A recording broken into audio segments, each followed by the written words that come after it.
High, আজকে আমরা বানাবো ইজি এবং ডিফারেন্ট স্টাইলে চিকেন কারি রেসিপি।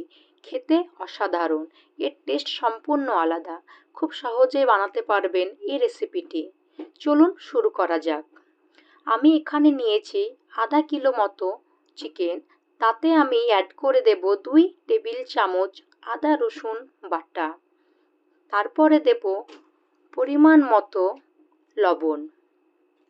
এরপর দেব 2 চামচ জিরে গুঁড়ো, 1 চামচ লাল লঙ্কা গুঁড়ো কালারের জন্য। তারপর দেব 2 চামচ ফেটানো টক দই। এরপর দেব 2টো তেজপাতা, কাঁচা লঙ্কা, আপনারা আপনাদের ঝাল অনুসারে দেবেন, কয়েকটা জয়িত্রী, 3টে মতো এলাচ আমি দিয়ে দেব, অল্প একটু দারচিনি। আমি এখানে 2টো বড় সাইজের অনিয়ন ভেজে নিয়েছি, সেটা আমি এখানে দিয়ে দেব।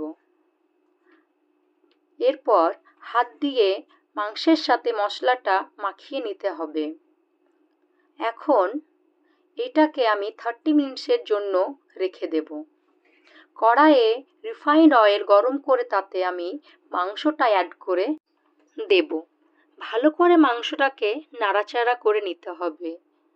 তারপর 5 মিনিটের জন্য আমরা মাংসটাকে ঢাকনা দিয়ে ঢেকে রাখব। অন্য একটা তাওয়াতে আমরা 2 চামচ কাসুরি মেথি ভেজে নেব। ফ্লেমটা কম করে রাখতে হবে।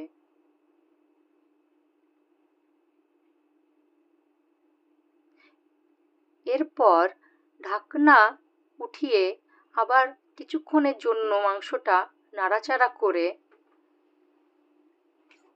আবার 5 মিনিটের জন্য মাংসটাকে ঢাকা দিয়ে দেব। এরপর আমরা ঢাকনাটা তুলে নেব। তাতে আমরা 1 কাপ মতো গরম জল দিয়ে দেব। তারপর ভালো করে নাড়াচাড়া করে নিয়ে আমরা আবার 5 মিনিটের মতো ঢেকে দেব মাংসটা সেদ্ধ হওয়ার জন্য।